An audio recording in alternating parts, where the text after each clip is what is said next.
Nagsimula ng magsipag-uwian ng mga nag-holiday break at sa Ninoy Aquino International Airport, record-breaking ang bilang ng mga pasahero na umabot sa higit 142,000 at live mula sa NAIA Terminal 3. May umarangkadang balita si JM Pineda. JM, kamusta na ang sitwasyon dyan?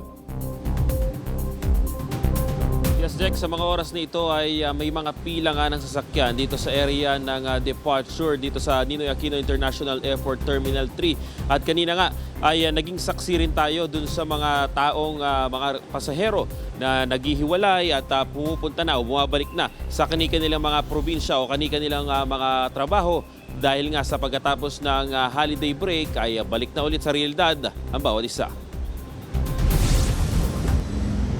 Sa pagtatapos ng holiday season, balik na rin sa realidad ang ilan sa ating mga kababayan na nagtatrabaho at nakatira na sa ibang bansa. Bukod sa pagsisimula ng dagsa ng mga pasaherong babiyahe sa NAIA Terminal 3, napuno rin ang paliparan ng halo-halong emosyon. Kasabay kasi ng pagyakap sa mga mahal nila sa buhay ay ang muli nilang pangungulila sa bawat isa. Tulad ni Nanay Merlita, na isang domestic helper sa Macau. Pabalik na siya sa kanyang trabaho galing sa 3 linggong bakasyon kasama ang kanyang pamilya sa Nueva Ecija. Sa loob umano ng 5 taon, ngayon lang siya nakapagpasko at nakasalubong sa bagong taon nakasama ang asawa at mga anak. Kaya kahit ubos ang pinag-ipunan, masaya siyang nakauwi sa Pilipinas ngayong holiday season. Masayang-masaya po kasi kahit na walang saganang hapag, basta't sama-sama, nabuo. Pati yung manugang kong nasa Oman, umuwi din para lang makumpleto po. Mahirap, pero kakayanin para sa pamilya.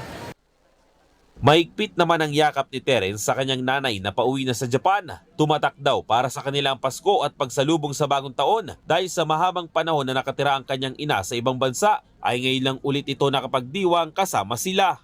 Masaya naman kasi yun nga, parang iba pa rin yung Christmas kapag sa Philippines unlike sa ibang bansa. So her being here in the Philippines with us, so very, very memorable.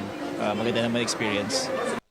Inaasahan ng Manila International Airport Authority o MIAA na hanggang sa Linggo o January 4 ay tuloy-tuloy pa rin ang dagsa ng mga pasahero sa mga terminal dahil dito pa lang magsisibalikan at uuwi sa Metro Manila ang ating mga kababayan. Sa unang araw nga ng 2026, record-breaking agad ang bilang ng mga pasahero sa 3 terminal ng NAIA kung saan pumalo ng higit 142,000 na mga pasahero. Halos 5% ang itinaas ng numero na yan kumpara sa parehong araw noong 2025.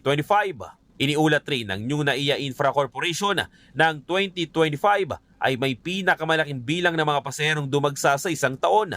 52 million ang naitala ng pamunuan kung saan isa ang Disyembre sa may pinakamaraming pasahero na umabot ng 4.86 million. 2.3 million sa 4 na milyon na yan ay mga international travelers, habang 2.5 million naman ang mga domestic flights. Jack, paulit-ulit nga pinapaalala ng MIAA yung patungkol dito sa mga transfer ng mga pasahero pagdating dito sa Terminal 3 kasi yung ilang mga pasahero ay nagtatransfer sa Terminal 1 at Terminal 2. Ang paulit-ulit nilang pinapaalala na may mga bus na libre na pwede nilang gamitin para hindi na sila mag-book pa ng kanilang mga sasakyan papunta doon sa mga terminal. Pati na rin yung mga taxi. Marami pa rin daw kasing nanggaganso o nanluloko dito sa area kung saan nagsasakay at nagtataga yung mga taxi driver at sinisingil ng mga mahal yung mga pasahero. Kaya paalala nila dito sa mga babiyahe muli ngayong araw na to at sa mga susunod pa ay merong mga taxi operators talaga dito na legit at pwede nilang mapuntahan at pwedeng sila mismo yung mag-book at talaga na mga hindi sila maluloko. Jack? Okay, maraming salamat, JM Pineda.